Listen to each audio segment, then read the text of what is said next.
Okay, good evening. Welcome to the Future Oxfordshire Partnership Scrutiny Panel meeting on the 11th of March. Babatunde, if you could stop sharing the slide. You could stop sharing the slide, please. I'm just going to go through the membership of the committee as it's presented on the agenda. And if you could say if you're present, please. Councillor Tiago Corrales. Okay, let's see Tiago yet. I think he may well be joining us shortly. Councillor Catherine Miles.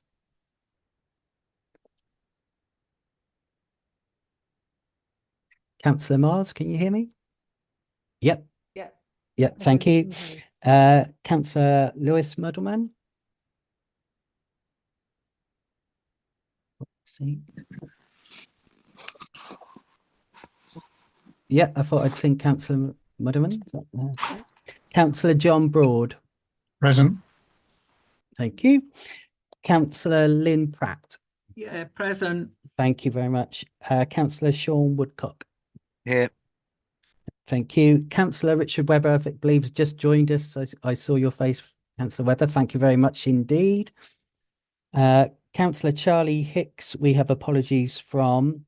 Councillor Yvonne Constance, we have apologies from. Councillor Lee Rawlins, I've seen Councillor Rawlins.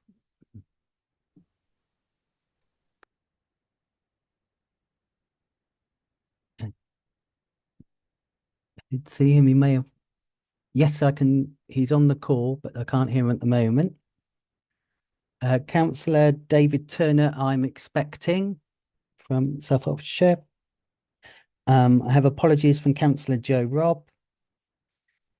Councillor Andy Cook. Here. Thank you very much. Councillor Emily Smith. Yep, I'm here. Thank you. Councillor Debbie Hallett. I'm here too. Thanks. Thank you. I don't believe we have Councillor Cooper or David or Julian Cooper. Not giving apologies. And Councillor Michael Brooker. Yeah, I'm present. Thank you very much indeed. So, Chair, I'll hand back over to you. Obviously, we are quite close to the wind in terms of quorum. And I know that some people do need to live, Councillor Woodcock needs to leave at 7:15 and Councillor Rawlings at 7:45. Just make you aware of that. Thank you. Thank you. Thanks. Thank you very much, Kevin, and welcome everyone. So before we start, do we have any declarations of interest? No. Okay. So then if we go to the first item, which is meeting minutes from the last meeting, has anyone got any amends or additions on those minutes? All happy with those? Okay, excellent. So then we'll move swiftly on to the next agenda item. It's going to be a quick one, I think, today at this rate. Public participation. We don't have anyone scheduled to speak. So Kevin's just reconfirmed that. So that's correct. Thank you. So then we move on to the first substantive agenda item, which is the Oxfordshire Housing and Growth Deal update, which is item number 4. And this is an update at the end of Q3, 23-24. And it's on pages 13 to 19 of your pack. Just to remind you that on this point, it is to note, it's for information only, and it's being shared for reasons of transparency. I think basically, as we've discussed with these before, the county council is now the responsible authority for the growth deal in terms of governance arrangements. And so if we get to sort of the level of individual schemes and questioning around that, that is something to take up with the county council specifically. So just want to state that up front before we start. I understand that we have Kathy Wilcox here, who is going to give us a few words of update and then take any questions on this. So Kathy. Yeah, we've also got Valerie Lambrex as well. So I think we're going to tag team. Brilliant. Thank you, both of you. Okay. So if it's helpful, I can just do a very brief introduction on the finance position, and then Valerie can add anything else that it's useful to add on to that. So as you said, this is the report as at the end of December 2023. As at the end of last March, we had spent a total of 66 million compared to the funding received to date of 113 million pounds. So expenditure at the end of December was 14.3 million. So that was up from 9.2 at the end of Q2 of 23/4. And this current programme forecast spend, now some of the larger schemes are in construction, of just over 21 million pounds by the end of March 23/24. So just to note, there is a significant further amount of just over 54 million that needs to be spent by the end of March 24/25, in line with the updated Housing and Growth Deal grant funding criteria that the County Council agreed with Homes England. The only bit that can be retained and used after that is £1.5 million for safety audits after the schemes have ended. So just to note that at the moment, the taking account of all the schemes in the programme, is over profiled by £1.6 million, and that is to ensure that we have maximised the use of the funding by March 25. So we were working on an expectation that there'll be some changes along the way that bring that back into balance by that point. And then the only other thing I was going to add is just to note on the Growth Deal Capacity Fund, there's not been a huge amount of spend yet this year, and just under £0.1 million. So there is £1.3 million was available at the end of March 23. About half of that is currently committed towards Oxis, staffing costs and the net zero route map and action plan. So there's still a need for the plans for remaining balance still to be determined. So I think that was all I was going to say on the finance position for the moment. And so unless Valerie wants to add anything more on the report. Thanks, Kathy. No, I think the 1.5 million that you mentioned on the safety audits is safety audits as well as defects. So it's a bit of a retention pot across all of the schemes.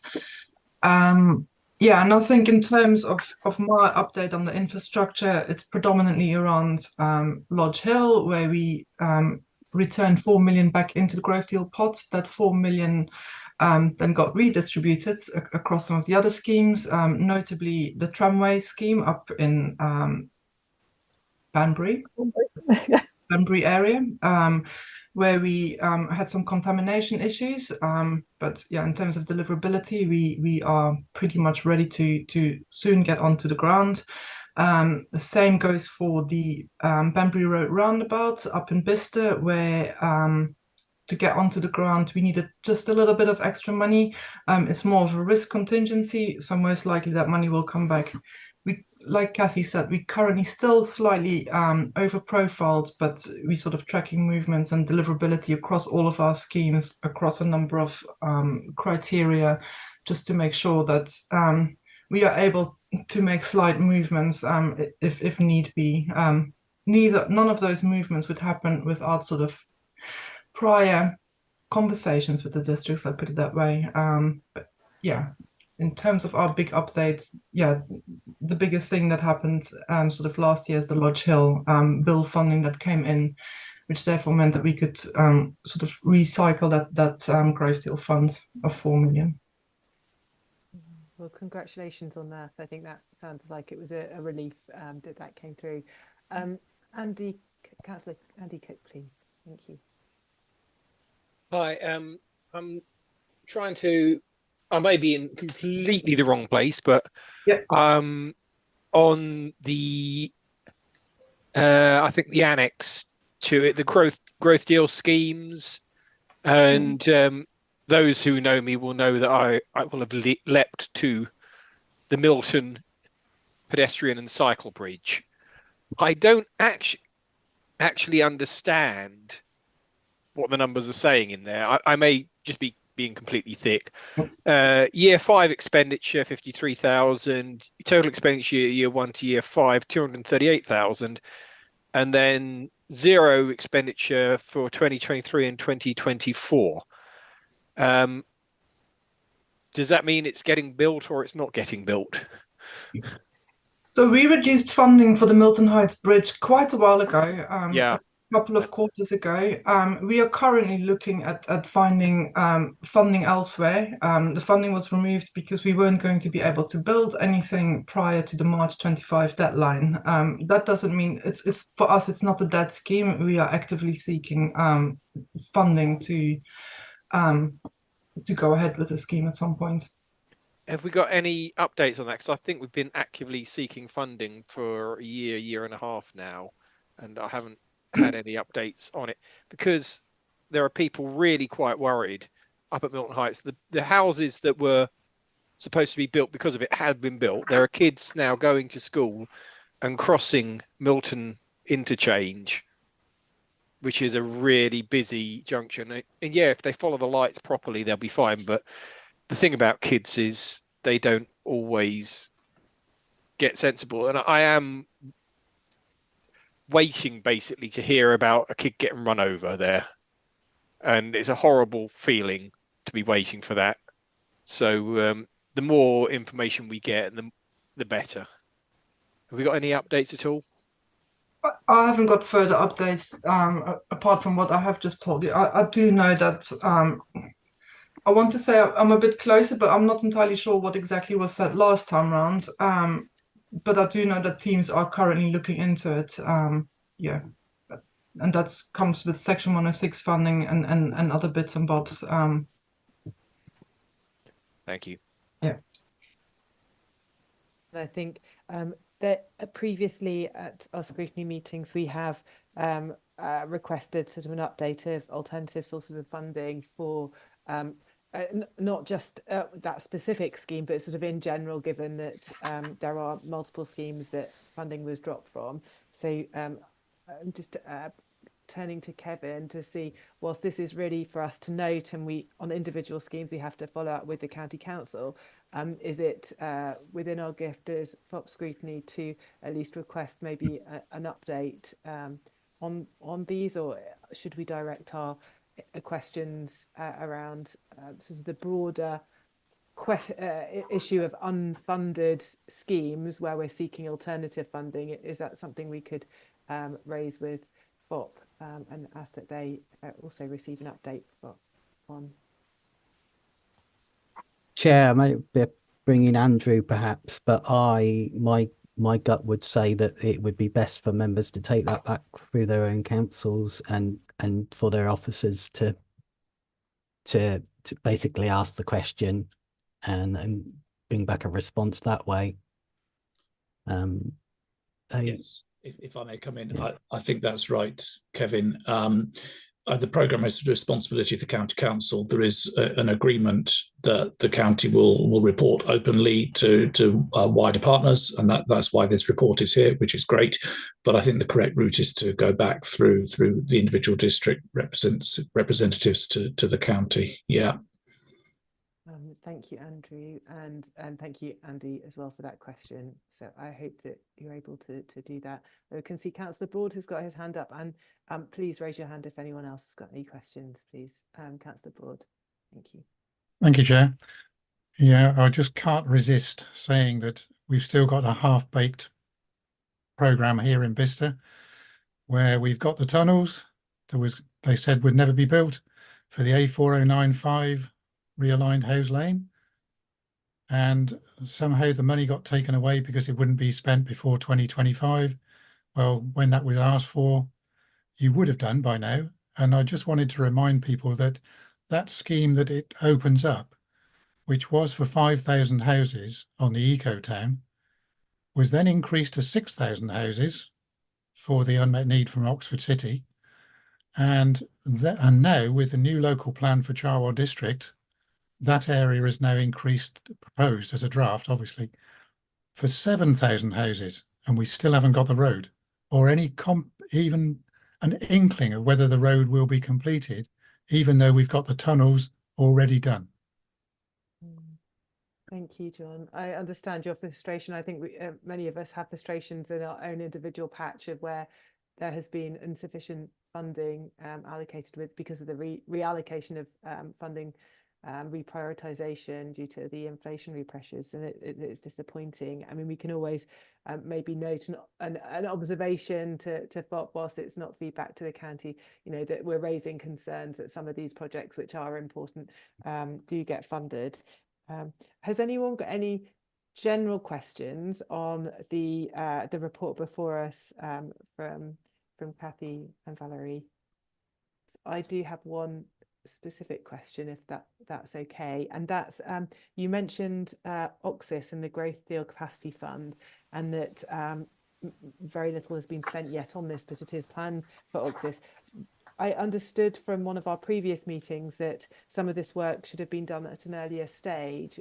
What's the reason for the delay, and are we actually going to be able to deliver this work in the time frame to use the capacity funding for that purpose? Is that May I come in on that one? Please. Yep. Yeah, thank you. So there isn't a time limit on the capacity fund, which is not a reason for us to spin it out indefinitely, but we don't have the same constraint that there is on the infrastructure. Oxis, there's a consultancy brief has been agreed, and a procurement exercise is about to begin for Oxis. The rest of the capacity fund, much of it's committed to the net zero route map and action plan, and we expect to come back with a plan for most of the rest of the fund within the next, if not this, well, it won't be this cycle, but I'm hoping it will be the next cycle of FOP in the summer. Thank you. Councillor Broad, I can see your hand, please. Sorry, Chair. Yeah, you just raised an interesting point, because I noticed we've got the Housing from Infrastructure programme.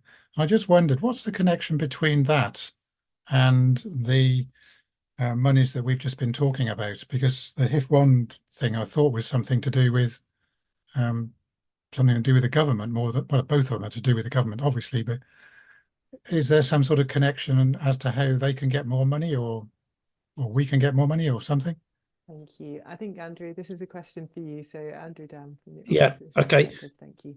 We have two very similar but different acronyms here, and it's easy to get them mixed up.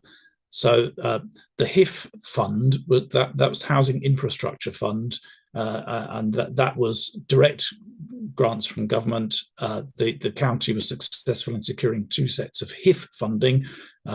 HIF 1, which is the schemes around Didcot, currently the subject of a public inquiry, and HIF 2, which is work on the A40 around Whitney. So those were direct applications against the Housing Infrastructure Fund. The HFI, Homes from Infrastructure, is the residual part of the housing and growth deal, and that's for the county to allocate as it wishes. The main criteria were around infrastructure that releases as much accelerated housing as it could do. So two separate things. Thank you for the clarification. Any final questions at all on the growth deal update? Let's see any further hands, in which case thank you very much to Kathy and Valerie for your time this evening, and all the best with spending the money and keeping to plan on that one. Yeah, I'm sure we'll receive an update in the future on that. So any final words from yourselves? No, thank you. We will bring an update back as at the end of the final quarter of the year, obviously. Sorry, Valerie, I interrupted. Same. I was going to say the same thing. Thanks, Kathy. Thank you. Really appreciate it. Okay. Thank you. Thanks, everyone. Have a nice evening. Thanks. So I think on this agenda item, just before we move on, I think it's worth us noting, because we are noting this, that in our summary and feedback to FOP, that there are concerns were raised around some of the projects that no longer receiving funding, but are still needed. And although we would look to get updates ourselves for our respective areas, we just want to note that concerns were raised that important projects aren't funded and funding is needed. So as long as hopefully you're all happy with that, Kevin, is that yeah, I'm happy. I'm sure you can convey that verbally as well, but yeah, I'll make sure it gets recorded in the notes. Yeah. Great, thank you. Okay, so in which case then we'll move on to the next agenda item, and we're rattling through this evening. It's quite a short agenda compared to normal. We have got the local enterprise partnership functions, transition arrangements, agenda number item number 5, and I think at this stage it is something to note. We have Bill Cotton here with us, and I think Nigel Tipple is also here. Bill, would you like to maybe And introduce Chloe Taylor as well, Chloe is Chair. here too. Fantastic, thank you, Chloe. And Chloe, I think you are the one that put together the report, so thank you for that. Would someone like to have the three of Yes, you hi Chair. Yeah, hi, it's please? Bill Cotton here. For those who don't know me, I'm the Corporate Director of Environment and Place at the County Council. Hopefully you've had a chance to read the report. Essentially, it mirrors a report that was taken to the County Council Cabinet last cycle, which essentially lays out the requirement from the government's changes to funding of local enterprise partnerships and the duty, if you like, of strategic economic planning coming to the County Council. And essentially, again, it sort of lays out our approach, which is to suggest to work with the local enterprise partnership to take over sort of control of the independent company, so it becomes a local authority controlled company, but to stick with the existing board and the existing staff structure and business plan, and then to spend the next 6 months really reviewing the business plan, if you like, working with partners across around this table, around the FOP table, and importantly the business community and others. Take our time to review the requirements, and then from that any changes to the business plan, funding, governance, staffing, etc. will flow. But that's a sort of 6-month process, so we're not rushing into anything. We're sort of very conscious that there's the local enterprise partnership has a good reputation. It's doing great work, and we don't want to sort of scare the horses in terms of its relationships with business community in particular. So that's where we are, but really happy to take any questions. Thank you, Bill. I appreciate that. And I'm sure if anyone's got any observations as well, I mean, there's no decision that we're taking today on this, but as we note this, if there are observations, hopefully we can gather those as well. So any questions coming from this? So I can't see, yeah, there we go. Councillor Emily Smith, please, Emily. Thank you. Thank you. Yeah, and thanks for the report. It's really good to get an update on where we are with the LET. It's really useful to know.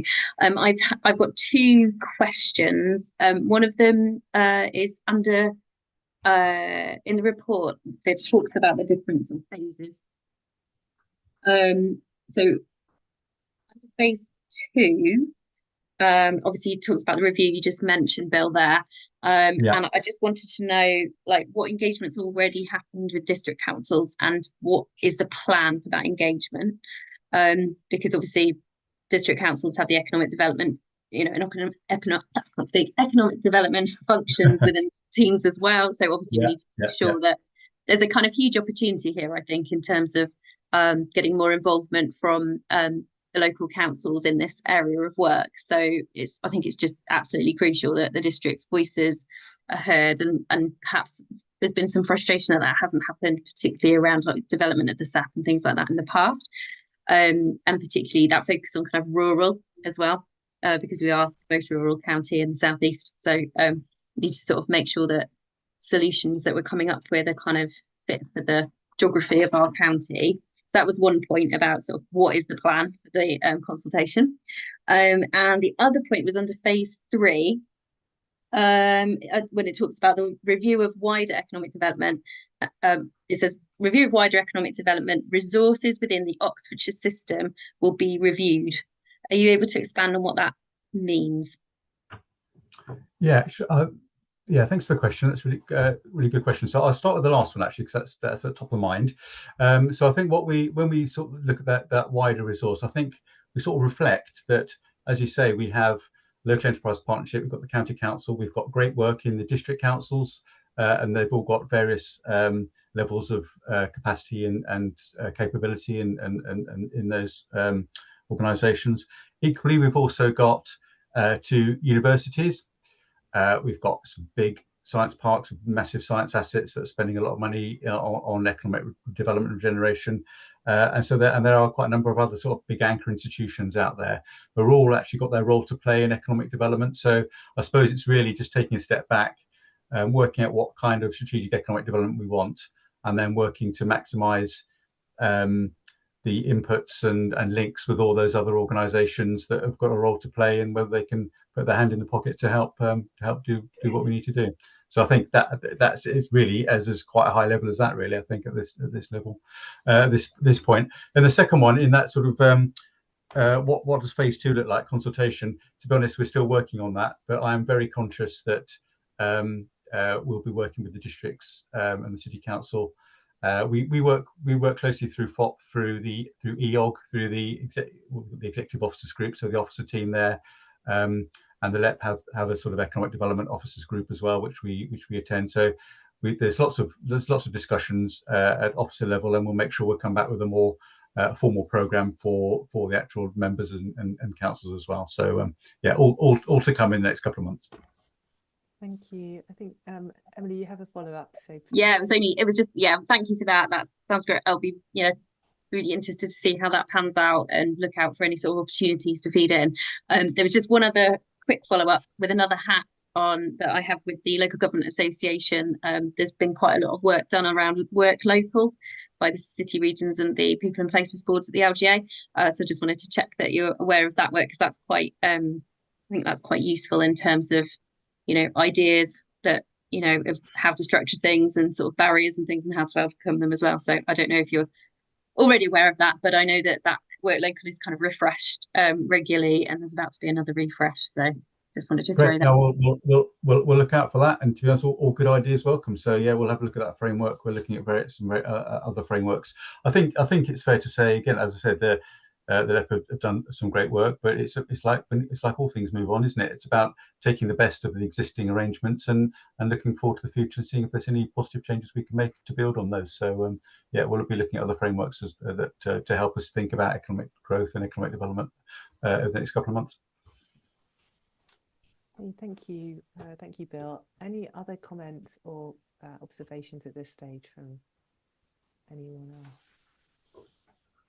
Okay. At one point, just maybe from my side, while everyone else is thinking if they've got further comments, is just an observation. I know Nigel's on the call today, and at previous scrutiny meetings, we spent a lot of time sort of talking about some of the environmental connections to economic growth. And I think it's just an observation as you go forward on this, that certainly what we've heard from others in the past, that there needs to be sort of a greater consideration of the engagement with the environmental groups and thinking about biodiversity as well, based on the feedback we've received through this scrutiny panel. So that's maybe something to look at in this process, and that the economic development does not happen in isolation from the social and the environmental aspects as well. So just thinking of stakeholders that go beyond the traditional economic remit in that consultation phase, and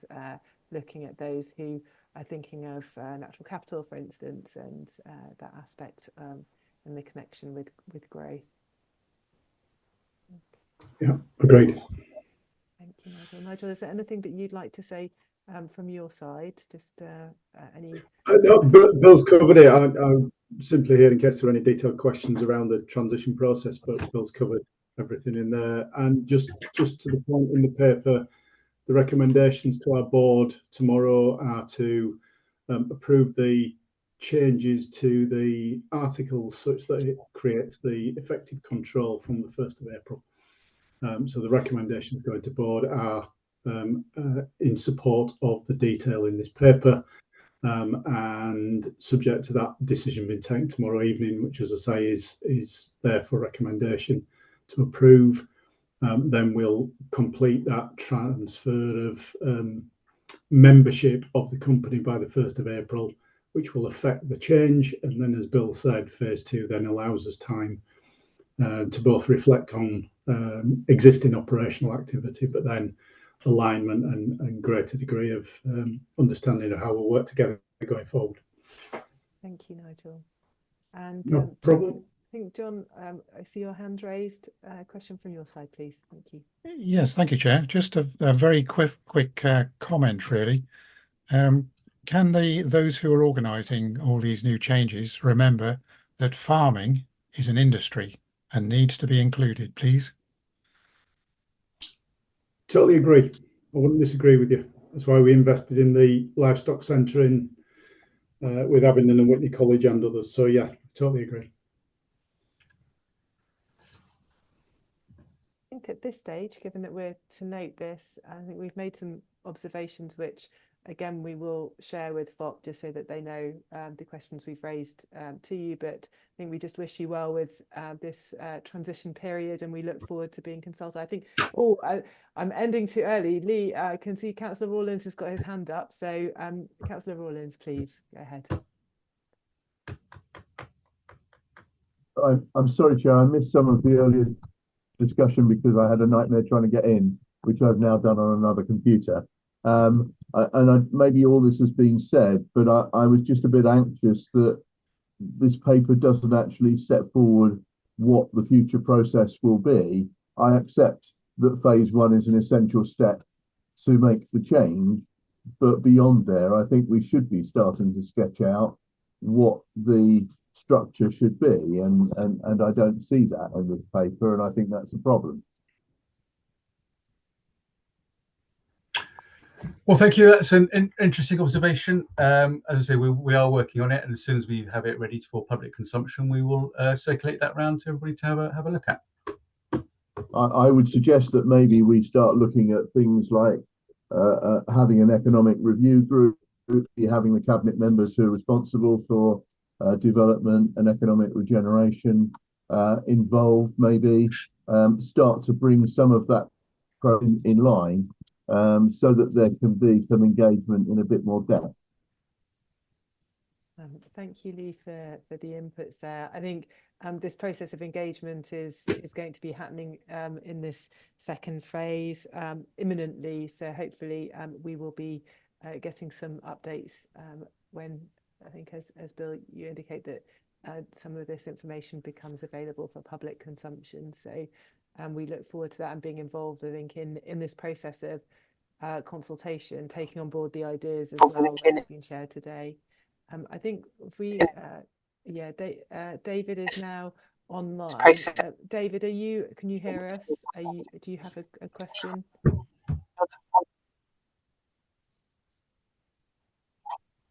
Okay, I think, he's muted. Take that as a no. That's we'll leave that there. Well, in which case, Bill, Nigel, Chloe, thank you very much for your work. All the best with the forthcoming meetings and the planning, and we look forward to hearing more in due course. Great, thank you, Chair. Thank you very much. Yes, Bye-bye. thank you. Bye. Thank you.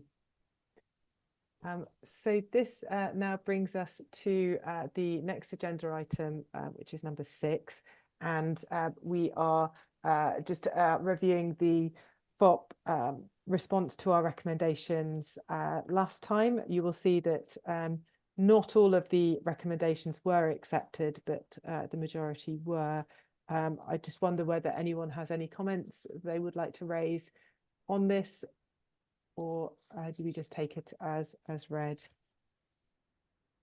Anybody like to come in on that? Okay, I can see Councillor Rawlins and Councillor Broad. Councillor Rawlins, please. I'm sorry, I was raising another point here, which was just about the system we use for this. I don't know what it is, but it seems that the SODC computers are very unstable trying to come in to Zoom over the browser, and they don't have the app. So I wonder if there isn't a better way of doing this. I mean, I've now got quite a good connection through my personal computer, but I have tried manually to try and get my SODC one to respond, and it simply hasn't been able to do it. Oh, I'm sorry that that has been a challenge, and we can look at some of these logistical issues, I think, offline. But thank you for raising that. Councillor Broad, on the recommendations for response from FOP from the last meeting, you had a point to raise. Thank you. Yes, thank you. It's the simple one really, that when we were asked to look at Vision Zero, and this has been bouncing backwards and forwards, where they've obviously said that they don't want anything to do with Vision Zero, which I just found rather odd in the sense that they do accept the LTCP. So the local transport and connectivity plan, which obviously has to include Vision Zero, how can they say they're not interested in Vision Zero if they include the LTCP?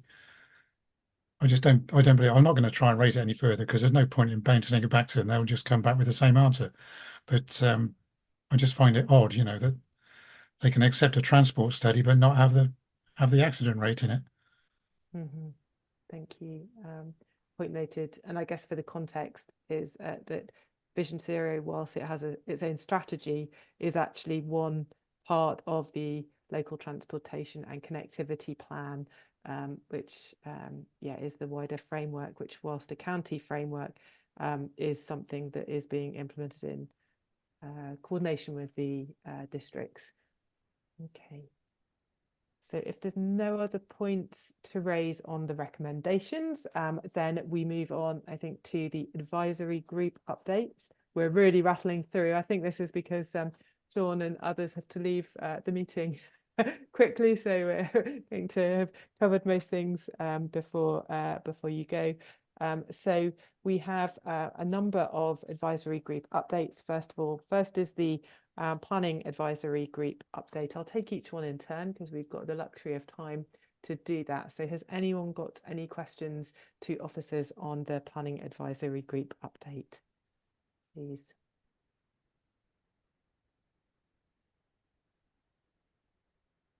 Okay. I don't see any hands raising. Yeah. And so then let's move on to the infrastructure advisory group. Oh yes, Councillor Rawlins, please.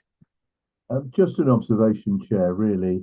Looking through what is there, I was just a bit dismayed that there wasn't more to be said about rail freight and looking at connections, not only obviously east-west as that stuff comes through, but also south and out to Southampton and Portsmouth and so forth. And I think when we look at some very big problems that we've got, like the A34, taking as much of those, as much container traffic, particularly off that route as possible, would be excellent. I think they've identified that that's a real opportunity.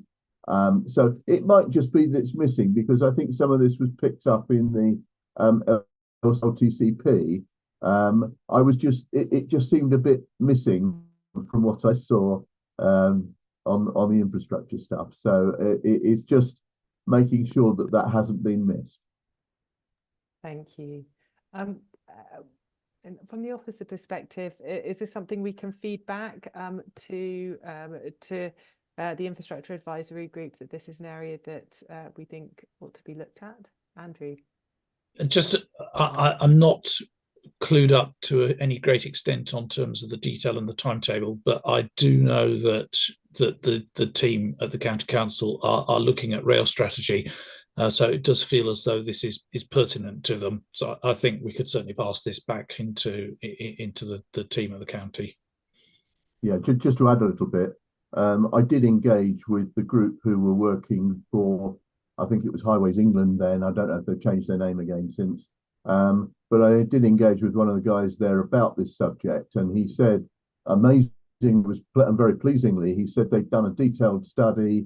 They'd looked at the traffic that was coming across from the south and to the east, and yes, they'd identified a ton of container traffic, and that a rail enhancement would be a very positive step. So, but then the whole A34 project, as we know from Highways England, was put on hold, so we're not really quite sure where it is. But I just in case anyone's not aware of that, I think there's a door ajar there that we could help to push open. Thank you. Thank you, Lee. Councillor Broad. Just following on from that, I don't know whether people realise that on the 7th of March, there was a select committee inspection of East West Rail, which I accidentally managed to watch on BBC Parliament. And there's a couple of things on there. They were talking about freight The questions from the MPs to Hugh Merriman, who's the MP who's looking after this, was, is it freight friendly, as he put it? And the answer sort of came back, yes, but they didn't really go into it. So I got the feeling that this was like a secondary thing, especially as they focused mostly on passenger transport, because they're looking at the housing opportunities and the growth opportunities along the route, rather than looking at freight opportunities, which is the way I looked at it. But obviously I'm not part of the select committee, so I couldn't say anything. But the other thing that you might find interesting is a question right at the end of just before they broke up. Somebody asked, oh, and when you mentioned the environment when they were really talking about biodiversity net gain along the route, what about electric? And their answer was, yes, we've been looking at different forms of traction, and we've seen a battery train. So we can run these passenger trains using a battery. Apparently they managed to do 86 miles on a battery. And I thought, this is just insane. Why don't they just put the catenary overhead rails in? You know, while they're building it, it's cheap to do now. You try and do it later, it's going to be a fortune, and it will disrupt everything. And I just find it unbelievable that they're doing this. Every time we have an opportunity in the local rail group representations that we go on with East West Rail, we always say the same thing. But Beth West, who's the chief exec, she can't answer it because it's a government decision. It's Hugh Merriman who's now decided it's going to be running on a battery. He's mad. Thank you, John, for the comments on this. I think unless there's anything else on the infrastructure advisory group, we can just note back to them at this issue around the freight opportunities there. Any further questions on this point, or can we move on to the environment advisory group update? Okay, we move on to the environment advisory group update. Any comments on that update to us?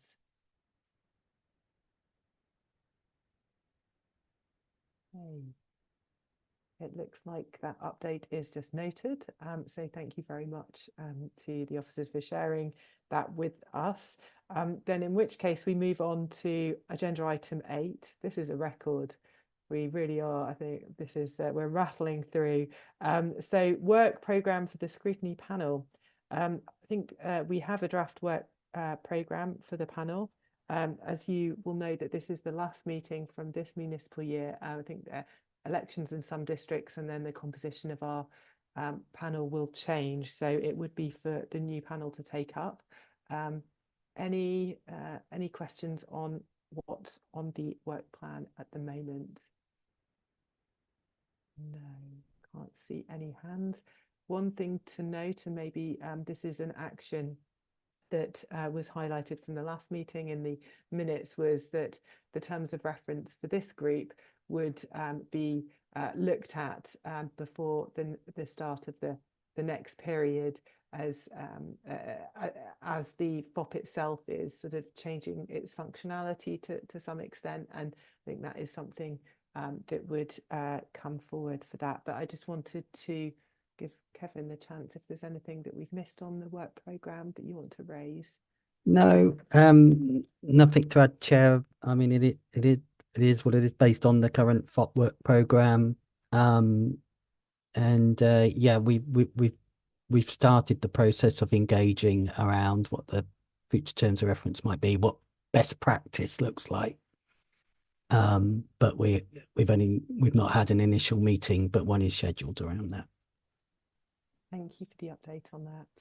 Andrew, would you like to come in? Yeah, thank you. I was just to add, we heard earlier about the Oxlep transition and the need to review that. So it seems likely that there will be some changes, larger or smaller, to the way that FOP itself works, and they'll have some consequential changes for this panel as well. So I think to take forward that work on the terms of reference of the panel in parallel with the work that's taking place with FOP itself feels like a sensible timescale. Thank you, Andrew. That's helpful. Councillor Broad, you've got a question. Yes, thank you, Chair. Just following on from that, one of the things that I've always found strange about the FOP is it's not actually a kind of legal entity. it doesn't have the legality of something like a council meeting or such. And so the FOP overview and scrutiny is kind of an advisory piece. And I always found it a bit strange, you know, the way that FOP doesn't make decisions, or at least that's what we're told, even though they do, but they don't have any legal thing. It's all down to the districts. And then you have the FOP overview and scrutiny, which feeds into something that really supposedly isn't making decisions. It all sounds incredibly vague to me. And so I'd be really looking forward to this being looked at properly and put into a proper legal definition in future. Thank you. Andrew, did you want to respond to that? Thank you. Yeah, I will do. Yeah. So the legal position is that the FOP is a joint committee. It's convened under the local government regulations, so it is a statutory joint committee. And if the councils chose to delegate functions to it, they could. In practical terms, it doesn't really make decisions, exactly as you say, Councillor Broad. What's interesting to me is that I think it's at least conceivable that that could change depending on how the programme, particularly around economic development and the LEP, works its way through. So I think there is at least potential it might change. We'll have to wait and see how that plays out. But if it does, then I think that again may have some consequences for the scrutiny function, and it may be sensible to look at it differently. And thank you, Andrew, for that update. Okay, at this stage, I don't see any other hands raised. So in which case then we move to item number 9, which is dates of the next meeting. The next meeting would be held on the 18th of June, which is a Tuesday. And at that point, there will be a new composition of this group. And so I think it really remains for me to say thank you to all of you for serving on this panel, and thank you for the hard work of the officers as well, and continued sort of engagement with all the stakeholders who've been contributing very positively throughout this last 12 months to the group. So at this point, we shall say goodbye, but I'm sure we'll all meet again, whether it's on this panel or elsewhere. So before you go, Councillor Miles, can I thank you for your chairmanship as well? It's been very good. And certainly Kevin for managing to put together minutes from the ramblings that we've all, well, I've been rambling on about. So Well thank done, you very buddy. much, Kevin, as well. Yeah, thank you. Hear, Well hear. done. Yeah, hear, hear. at this point, unless the officers have got any final things we've missed, nothing that we've missed. No, we shall say goodbye then. Yeah. Thank you very much. Thank you.